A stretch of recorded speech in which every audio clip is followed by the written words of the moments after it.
नमस्कार दोस्तों, 8 PM में आपका स्वागत है। मैं हूं आपका दोस्त धर्मेंद्र कुमारी। दोस्तों, हर चुनाव के बाद ये आकलन रह जाते हैं करने के लिए कि ये हो जाता तो ये होता, ये होता तो ये हो जाता। लेकिन सच्चाई ये है कि जो जीत गया वो जीत गया और जो हार गया वो हार गया। लेकिन चूंकि राजनीति में समीकरण बनाने, बिगाड़ने या फिर डेंट किसको लगा, मार्जिन किसको मिला, इन बातों की चर्चाएं हमेशा होती रही हैं, होती रहेंगी। हमने जो पिछले वीडियोज़ हैं उनमें इलाहाबाद उपचुनाव से संबंधित लगभग हर पक्ष को शामिल करते हुए राजनीति को समझने की कोशिशें अपनी जारी रखी थी। अब चूंकि इलाहाबाद उपचुनाव हो चुका है और इस उपचुनाव में गोविंद कांडा एक सनसनी बनकर सामने आए और गोविंद कांडा को जितना हल्का कैंडिडेट माना जा रहा था शुरुआत में, वो वैसे कैंडिडेट निकले नहीं। और जब गोविंद कांडा ने इतनी तकड़ी फाइट उनको दे दी तो फिर इसके पीछे क्या कहानी है ये जानना हम सब के लिए ज़रूरी हो जाता है भारतीय जनता पार्टी के एंगल से। भारतीय जनता पार्टी ने ऐसा क्या किया इस चुनाव में जो उनको गोविंद कांडा के रूप में कैंडिडेट उन्होंने उतारा? क्या इसके पीछे कोई रणनीति थी? गोविंद कांडा को कैंडिडेट उतारने के बाद किसान आंदोलन के प्रभाव वाले क्षेत्र में चुनाव होना और फिर उसमें इतने अच्छे वोट हासिल करना, इसके पीछे भारतीय जनता पार्टी ने क्या गणित लगाए हैं, ये समझना और जानना बड़ा ही रोचक बात है। भारतीय जनता पार्टी के लिए काम करने वाले जनमत फाउंडेशन, जो उनके लिए रिसर्च का काम, सर्वेक्षण का काम, कैंडिडेट ढूंढने में मदद करना, बाकी सारे तरीक़ों के काम जनमत फाउंडेशन पिछले कई साल से देख रही है। और जनमत रिसर्च फाउंडेशन के बहुत ही प्रमुख अंग हैं ऋषि पांडे जी। ऋषि पांडे जी ने इलाहाबाद उपचुनाव में न केवल गोपाल कांडा के रूप में कैंडिडेट चुनने का जो सर्वेक्षण था वो किया, बल्कि इस पूरे चुनाव में वो गोविंद कांडा के साथ जुड़े रहे और गोविंद कांडा के साथ जुड़े रहे। और इस चुनाव के जो अब नतीजे आ चुके हैं, तो उन नतीजों के बाद ये सोचने और समझने की ज़रूरत है कि ऐसा इन लोगों ने क्या किया जो गोविंद कांडा को यहाँ तक पहुँचा दिया। आइए आपको सीधे लिए चलते हैं ऋषि पांडे जी के साथ, जो जनमत फाउंडेशन से जुड़े हुए हैं, और जानते हैं कि भारतीय जनता पार्टी ने क्या रणनीति इस चुनाव में अपनाई जो उनको गोविंद कांडा के रूप में इतना अच्छा एक चैलेंजिंग भय सिंह चौटाला को चैलेंज देने में वो सफल रहे हैं। चलिए दोस्तों, सीधे चलते हैं ऋषि पांडे जी के पास। नमस्कार ऋषि पांडे जी हमारे साथ जुड़ चुके हैं। पांडे जी, कैसे हैं आप? मैं बिल्कुल ठीक हूं सर, और आपको और हरिभूमि टीवी के सभी दर्शकों को, जो एक बहुत ही मानस प्लेटफॉर्म है आज की डेट में हरियाणा का, खासतौर पर राजनीतिक विषयों का, सभी दर्शकों को दिवाली की बहुत बहुत शुभकामनाएं। राम राम। शुक्रिया पांडे जी। पांडे जी, आपके चेहरे पे चुनाव की जो थकान है वो दिखाई नहीं दे रही है, क्योंकि जो इलाहाबाद उपचुनाव था उसका आईटी का, उसके सर्वे का और उसके बाकी काम भारतीय जनता पार्टी के लिए करने वाले जनमत फाउंडेशन की तरफ से आप रहे हैं। तो मैं चाहता हूं कि अब तो चुनाव हो चुका है और आप अपनी रणनीतियों का खुलासा मेरे सामने अक्सर कर देते हैं। मैं आपसे वो बातें प्रेम में निकल जाती हैं, तो मैं चाहूंगा कि वो सारे दर्शकों को भी अब पता चल जाए कि सबसे पहले मैं आपसे ये जानना चाहता हूं कि भारतीय जनता पार्टी की तरफ से गोपाल कांडा के नाम पर ही क्यों विचार किया गया? क्योंकि बहुत सारे नाम वहां पर थे, जाटों में भी, नॉन जाटों में भी, लेकिन ये गोपाल कांडा को कहां से ढूंढकर आप, गोविंद कांडा को आप कहां से ढूंढ के लाए? जी, गोविंद कांडा जी। देखिए, ऐसा है धर्मेंद्र जी कि ये उपचुनाव क्यों हुआ? ये उपचुनाव हुआ जब इलाहाबाद से विधायक आईएनएलडी के अभय चौटाला जी ने कहा कि 26 जनवरी तक अगर हल नहीं होता है तो मैं इस्तीफा दे दूंगा विधानसभा की सदस्यता से और किसानों के साथ बैठूंगा, धरने पे बैठूंगा या जहां प्रदर्शन चल रहे वहां बैठूंगा। 26 जनवरी को हल नहीं हुआ। 27 जनवरी को वो मुलाकात करते हैं हमारे विधानसभा अध्यक्ष जो हरियाणा के ज्ञानचंद गुप्ता जी से, और उन्होंने इस्तीफा दे दिया। उसके बाद ये तो निश्चित है कि जब कोई सीट खाली हुई है तो 6 महीने के अंदर चुनाव तो होना ही है। ठीक बात है। और भारतीय जनता पार्टी बेहतर प्रबंधन के साथ चुनाव लड़ती है, ये सारी दुनिया को पता है, आपको भी पता है। तो 27 को इस्तीफा देने के बाद महज 10 दिन के अंदर 7 फरवरी, मुझे वो डेट अच्छे से याद है कि 7 फरवरी को सबसे पहले ये आइडिया, ये जो निकला जिसके मुंह से कि गोविंद कांडा को क्यों ना आजमाया जाए, ये विनोद मेहता जी का था। और हम लोग उनके साथ काम करते एसोसिएटेड है, ये सब आपको पता है जी। तो 3-4 नाम जो हमारे पास आए उस पर हमने विचार करना शुरू किया महज इस्तीफे के 10 दिन बाद ही, यानी 7 फरवरी से ही। मैं डेट वाइज बता रहा हूँ। अब यह है कि गोविंद कांडा को ही क्यों चुना गया। हमें यह पता था कि गोविंद कांडा को अगर टिकट देते हैं तो ऐलनाबाद उनके लिए नया हल्का है। दूसरा, गोपाल कांडा जो उनके भाई हैं, उनके ऊपर जो मुकदमे चल रहे हैं, मुझे पता था इलेक्शन आएगा तो ये मुद्दे उस समय उठेंगे, ये नैरेटिव उठेगा और उसका सामना भी करना पड़ेगा।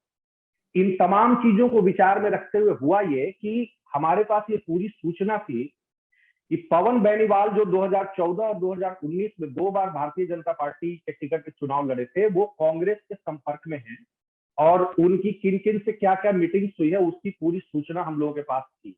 तो हम लोग उनको माइनस करके चल रहे थे और हमें पता था कि पवन बेनीवाल जो है वो भाजपा से इस्तीफा देंगे और कांग्रेस में जाएंगे। तो निश्चित तौर पे फिर नए नाम पर विचार करना। तो जो नाम सुझाए गए उसमें सबसे गंभीरता से हम लोगों ने 2 नामों पर विचार किया। एक जो सिरसा में जिला अध्यक्ष आदित्य चौटाला जी, जो कि चौधरी देवीलाल के ही पोते हैं वो भी, और दूसरा नाम था गोविंद कांडा। गोविंद कांडा का क्यों किया गया, दुनिया अपनी व्याख्या करती है, मेरी व्याख्या थोड़ी अलग है। दुनिया उसको धन बल से जोड़ करके देखती है, लेकिन मैं एक दूसरे तरीके से भी देखता हूँ। गोविंद कांडा ने ऐलनाबाद से पहले 2 बार चुनाव लड़ा रानिया हल्के में जाकर, 2014 और 2019, ठीक है सर जी। और रानिया से जब उन्होंने पहली बार चुनाव लड़ा तो उनका जो जिस कम्युनिटी से वो बिलोंग करते हैं उसके महज 2200 वोट है रानिया जी। लेकिन वो चुनाव बड़ा दिलचस्प हुआ। रामचंद्र कंबोज भले ही इनेलो के जीत गए, लेकिन चौधरी रणजीत सिंह जो कि कांग्रेस की टिकट पे थे, उनको गोविंद कांडा ने तीसरे नंबर पे फेंक दिया, यानी दूसरे नंबर पे गोविंद कांडा आ गए। तो एक ये योग्यता की एक व्यक्ति की उसके कम्युनिटी का वोटर चाहे भले न हो, अपने जिले के दूसरे हलकों में भी 40,000 के आसपास वोट ले सकता है। तो ये एक बेसिक हमारे पास डेटा था और सबसे मूल में यही था। अच्छा। दूसरा, हमने जब कैंडिडेटों से पहले जब सर्वे करवाया ऐलनाबाद में, ग्रामीण, आपको पता है 90% से ज्यादा ग्रामीण हल्का है, तो 26% वोट, 26% से ज्यादा, लगभग आप 27 मानिए कि कमल के फूल को मिल रहे थे उस समय जबकि किसान आंदोलन अपने चरम पर था और ऐलनाबाद एक प्रयोगशाला बन गया था कि किसान आंदोलन के नाम पर इस्तीफा दिया गया। तो 26 से 27% वोट जब सिंबल पे मिल रहे हैं और प्लस एक व्यक्ति की ये योग्यता कि वो नए हलकों में भी जाकर के करिश्मा कर सकता है, ये मुझे लगता है कि ये 2 बड़े फैक्टर्स है जिसको बाद में जनमत रिसर्च फाउंडेशन की तरफ से सुझाया गया, जिसको बाद में पार्टी ने स्वीकार किया। उसको हालांकि काफी फिल्टर किया जाता है भारतीय जनता पार्टी में, टिकट केंद्रीय नेतृत्व देता है, लेकिन निश्चित तौर पर वो सुझाव और जो उसके पीछे जो तर्क थे वो बड़े मजबूत थे, इसलिए वो स्वीकार किया गया। अच्छा पांडे जी, गोविंद कांडा को जैसे ही आप लोगों ने टिकट दी, शुरुआत में बहुत ही कमजोर एक कैंडिडेट वो नजर आ रहे थे इस मुकाबले में, क्योंकि एक तरफ 2 जाट थे, पवन बेनीवाल, अभय सिंह चौटाला, एक तरफ गोविंद कांडा थे, और भारतीय जनता पार्टी के जैसे कि वहां ये एक प्रचार था कि किसान आंदोलन में चूंकि अभय सिंह चौटाला ने इस्तीफा दिया है इसलिए भारतीय जनता पार्टी कहीं दौड़ में नहीं है।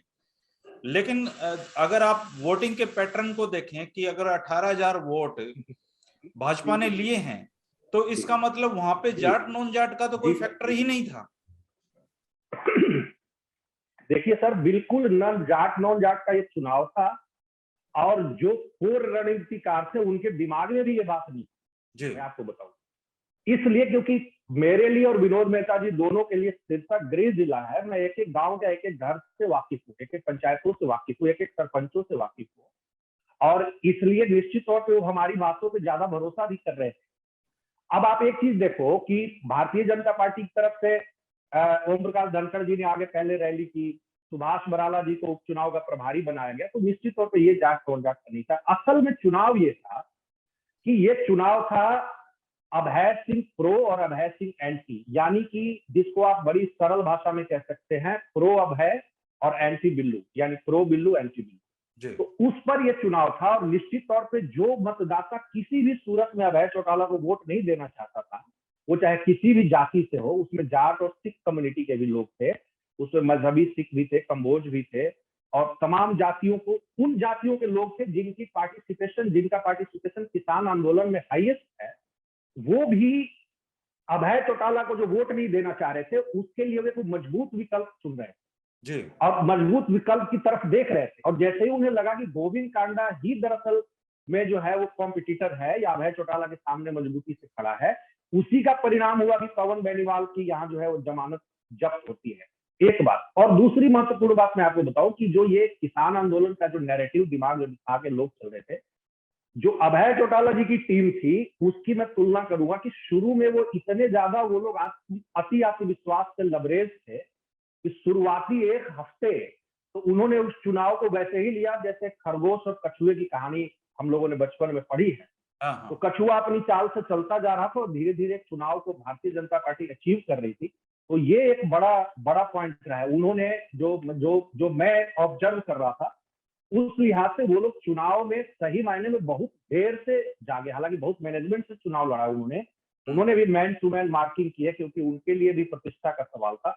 लेकिन ये दो फैक्टर कि चुनाव बजाय जाग नॉन जाग के, मैं अब आपको बताता हूँ जिन 16 गांवों की सबसे ज्यादा चर्चा है धर्मेंद्र जी, तलवाड़ा खुर्द से लेकर के और जो घग्गर के साथ साथ 14 गांव है, इसके अलावा मल्लिका और माधो सिंघाना, इन 16 गांवों की सबसे ज्यादा चर्चा थी जहां लोग कह रहे थे बीजेपी का पोलिंग बूथ भी नहीं खुलेगा।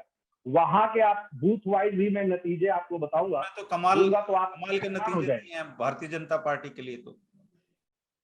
जी, दोबारा दोहराएंगे सर। और जिन गांव में बीजेपी को घुसने नहीं देंगे उसके बैनर लगे थे, वहां तो बीजेपी बहुत अच्छे वोट लेकर निकली है। बिल्कुल निकली है सर, वही तो मैं आपको बता रहा हूँ कि खुद तलवाड़ा खुर्द गांव में क्या हुआ कि बीजेपी के एक बहुत पुराने नेता है अमीर चंद नेता जी, पहले जिलाध्यक्ष भी रह चुके हैं। उन्होंने चुनाव से 4 दिन पहले अपने घर पे एक सभा कराई और हमने गोविंद कांडा के साथ लंच था वहां पे। 3,000 से ज्यादा लोग इकट्ठे हुए। तो ये जो एक बात थी कि इंटरनल मैनेजमेंट हो रही है, जो सर्जरी हो रही है, वो कांडा परिवार भी अपने लेवल पे कर रहे थे। और इसके अलावा मैं सबसे बड़ी आपको बताऊं कि सबसे ज्यादा जो बीजेपी अगर 59,000 से ज्यादा वोटों पे पहुंची है, तो इसमें इन गांवों के अलावा जो पैंतालीसा के गांव है, जिसको हम लोग बागड़ी बेल्ट कहते हैं, जो दड़बा से लेकर के ये निर्माण वगैरह जो गांव है, इन गांवों में भी बीजेपी को बहुत अच्छे वोट मिले, जिसका क्रेडिट निश्चित तौर पर जेजेपी की टीम को, अजय चौटाला के परिवार को और मीनू बेनीवाल को जाता है। और आप भी चूंकि चुनाव में कई बार कप्तान साहब की बड़ी चर्चा कर रहे थे सोशल मीडिया में, तो कप्तान साहब का बड़ा अहम रोल रहा है बीजेपी को कप्तान साहब ने 59,000 से पार। हिम्मत तो नहीं जुटाई टिकट मांगने की, टिकट तो बीजेपी की झोली में डाल दी। सर ऐसा है कि इस बार कप्तान साहब ने जो है ना वो ट्रायल लिया है, और मुझे नहीं पता 2024 में क्या होगा अगर बीजेपी जेजेपी गठबंधन में चुनाव लड़ती है और अगर ये सीट इलाहाबाद की सीट जेजेपी के खाते में आती है। अभी एक काल्पनिक बात मैं कह रहा हूँ, नहीं, जहां तो पे निश्चित तौर पर 2 नंबर में कप्तान भारतीय साहब जनता पार्टी जेजेपी की रही चॉइस है, होंगे। जहां पे भारतीय जनता जी पार्टी ने अभय सिंह चौटाला को मात्र 7,000 वोटों से जीतने दिया है, वहां जी, पर वो टिकट जेजेपी के खाते में कैसे जाएगी? देखिए अभी मैं वही कह रहा हूँ सर कि ये अजम्पशन है। लेकिन अब जैसे आप मुझे एक बात बताइए, 10 की 10 लोकसभा सीटें बीजेपी ने जीती हुई है 2019 में, जी। और अगर जेजेपी से कोई चुनावी समझौता करते हैं तो क्या उनको लोकसभा की सीट नहीं देनी? नहीं, बहुत कोई भी सीट देनी पड़ेगी हरियाणा अगर में वो ऐसे मांगते कई हैं, तो चाहे चुनाव, वो हिसार हरियाणा मांगे, में, भिवाड़ी मांगे, तो उस तरीके से तो 10 सीटें जीती हुई। पांडे जी, तो हरियाणा जब में आप ऐसे प्रयोग गठबंधन हो चुके बनाते हैं, हैं तो ये लोकसभा की सेटलमेंट सभी होती सीटें है। आप ले लीजिए और विधानसभा पे हम लड़ेंगे। ऐसा ऐसा प्रयोग हरियाणा में हो चुका है कि लोकसभा हाँ के ये हो जी, बिल्कुल बिल्कुल ये हुआ है कि भाई आप जो बड़ी पर्ची है वो आप लड़ो, छोटी पर्ची में हमें शेयर दे में देना। ज्यादा लेकिन आप ये देखो ना कि जेजेपी, हालांकि अभी मैं कह रहा हूँ बार बार, ये इमेजिनेटिव बात है अभी, कि जेजेपी अगर साथ मिलकर चुनाव लड़ती है तो निश्चित तौर पर वो वही सीटें तो मांगेगी जो जिन सीटों को उनका प्रभाव है। तो उसमें निश्चित तौर पर आप मान के चलो कि वो दादरी, हिसार, कैथल, जींद, सिरसा, फतेहाबाद, इन्हीं जिलों से सीटें ज्यादा मांगेंगे वो। पंडित जी, मैं आपसे एक, जैसे कहते हैं ना हर मैच में एक टर्निंग पॉइंट होता है, जी तो ये सर। एक ऐसा डिसीजन होता है जो पूरे मैच का रंग बदल देता है। तो जो भारतीय जनता जी पार्टी का जो प्रदर्शन है, उसमें जी सबसे बड़ा टर्निंग पॉइंट किस चीज को देखते हैं जिससे गोविंद कांडा को इस स्टेज पे लाके खड़ा कर दिया कि उन्होंने इतना बड़ा मतलब एक चैलेंज अभय सिंह चौटाला के सामने दे दिया? और जिस तरह से एग्रेसिवनेस से चुनाव लड़ा जा रहा था, क्या कहीं वो एग्रेसिवनेस में ही कोई टर्निंग पॉइंट छिपा हुआ था? क्या मानते हैं इस पूरे मैच का टर्निंग पॉइंट क्या था? देखिए सर, टर्निंग पॉइंट 2-3 घटनाएं हैं उसमें, लेकिन अगर उसको एक लाइन में कहूं तो किसी चीज को आप जरूरत से ज्यादा अगर सप्रेस करेंगे तो निश्चित तौर पर प्रतिक्रिया होगी, और वो समाज का भी नियम है कि समाज भी उसी घटना हुई सबसे पहले जिसका हमने माइलेज दिया। गुरुद्वारे से जब हमारे बीजेपी के कैंडिडेट और एक पदाधिकारी को जो धक्का देकर निकाला गया और वो वीडियो काफी वायरल हुई, उसको जिस तरीके से बाद में बीजेपी ने अपने माइलेज के लिए इस्तेमाल किया, जो एक आर्ट है बीजेपी के पास, और वो बात सही भी है कि गुरु घर में किसी से किसी को नहीं निकालना चाहिए था। यहां से ये चुनाव घूमना शुरू हुआ। अगर एलनाबाद शहर में जो आप इतनी बड़ी लीड देख रहे हैं 5500 वोटों की, इस घटना का उसमें बहुत बड़ा योगदान। दूसरा, मैंने ये कहा कि जो प्रतिक्रिया होती है जब आप किसी चीज को ज्यादा सप्रेस करते हैं, लखीमपुर वाली कलश यात्रा को इंटेंशनली घुमाया गया एलनाबाद हल्के में। 27 तारीख जिस दिन की जो है वो चुनाव प्रचार का आखिरी दिन था, उस दिन सारे किसान नेता जो है वो एलनाबाद में थे, और लगभग उन्होंने साफ साफ फतवा दिया। जी जी, उन्होंने साफ ही एक तरह से फतवा दिया ना कि भाई जो पंचायत में झोला रख गया था उसको सवाया करके लौटा देना। तो इसमें सिर्फ शब्दों का हेर फेर है, वो सीधे सीधे वोट मांग रहे थे। टर्निंग, इसके बाद जो मैंने आपको कहा कि शुरुआत में आईएनएलडी की टीम अति आत्मविश्वास में थी, जब बाद में वो दबाव में आए, तो दबाव में आने के बाद आपने एक और बयान सुना होगा जब वो कह रहे हैं कि चल हट मरण दे गोविंद कांडा ने, तो ये दबाव को दिखा रहा था। अब जैसे आखिरी 2-3 दिनों में, जैसे मैंने आपको कहा कि जो एक्चुअल नैरेटिव था प्रो बिल्लू और एंटी बिल्लू का, उसमें आखिरी 2-3 दिनों में मतदाताओं ने यह मन आखिरी तौर पर बनाया कि जो भी उनके विरोधी वोट हैं वो एक मंच पे आए, और वो जो लोगों को लगा कि 2-3 दिन में चुनाव गिर रहा है, जब सच्चाई ये है कि आखिरी 72 घंटे में चुनाव प्रचार बंद होने के बाद लोगों ने आखिरी तौर पे मन बनाया और वो साइलेंट थे। और जो लोग किसी भी सूरत में अभय चौटाला को वोट नहीं देना चाहते थे, जो इनके शासन काल के, कई लोग कहते हैं कि जो उनके भुक्तभोगी भी रहे हैं या इनके शासन काल की वजह से जो आज भी इनसे नाराज चल रहे हैं, ये भी एक बहुत बड़ा फैक्टर था कि आखिरी मोमेंट में जब लोगों ने आखिरी मन बनाया, खास तौर पे 45 की मैं बात कर रहा हूँ, जो कि बैनी वालों की बेल्ट है, कि अभय सिंह के साथ जो मजबूती से खड़ा हो हमें उसको वोट देना है। और इसीलिए गोविंद कांडा 59,000 में पहुंचते हैं और कांग्रेस की जमानत जब्त होती है। अच्छा पांडे जी, हर मैच के बाद ये जीतने वाली टीम को ये थोड़ा सा रह जाता है कि इतना और करते तो हम इतने मार्जिन से जीत सकते थे, तो आप हारने वाली टीम में से हैं, तो जी क्या ऐसा लगता है कि क्या और कर जाते तो ये अभय सिंह चौटाला को हरा जाते? मैं 3 पॉइंट बताऊंगा सर आप कि कोरोना की वजह से चुनाव लेट हुआ और 6 महीने में होना चाहिए था, उससे बाद हुआ। बीजेपी ने कई ऐसी बड़ी घोषणाएं 2017 में की थी, जैसे वो सेम वाली थी या बाकी सारी घटनाएं थी, वो मल्लिका रैली में 2017 में मुख्यमंत्री ने की थी। अगर उन कामों को समय पे पूरा करा लिया गया हो, पहली बात। दूसरी बात कि जब ये तय हो गया था कि उपचुनाव होना ही है, उसी समय बीजेपी किसी को भी अगर थोड़ा साफ इशारा करके कहती कि आप अपने लेवल पे इंटरनली वर्क करिए, तो उसका भी फायदा मिलता। और तीसरी बात कि जो नैरेटिव आप कह रहे हैं, जो एक लेमैन सोच रहा है जाट नॉन जाट, उसी तरह की भाषा का दोनों तरफ से हर जगह इस्तेमाल हो रहा था। अगर वो सब कुछ ठीक होता और इलेक्शन बिल्कुल संतुलित भाषा में और चलता सिर्फ प्रो बिल्लू एंटी बिल्लू जो जनता का नैरेटिव था, तो मुझे लगता है कि इससे परिणाम और चौंकाने वाले होते। चलिए पांडे जी, चुनाव भारतीय लोकतंत्र की खूबसूरती है, हार जीत चलती रहती हैं, और जो राजनीति में आज दुश्मन है वो कभी कभी दोस्त बन जाते हैं, दोस्त दुश्मन बन जाते हैं। तो ये राजनीति सिखाती है, जो इसके साथ जुड़े हुए उन लोगों को कुछ ना कुछ सिखाती है। आपने अच्छी मेहनत की, इसके लिए आपको बधाई है। और राजनीति तो फिर हम बातें करते ही रहेंगे आने वाले समय में। शुक्रिया आपका समय निकालने के लिए। Thank you sir, thank you sir.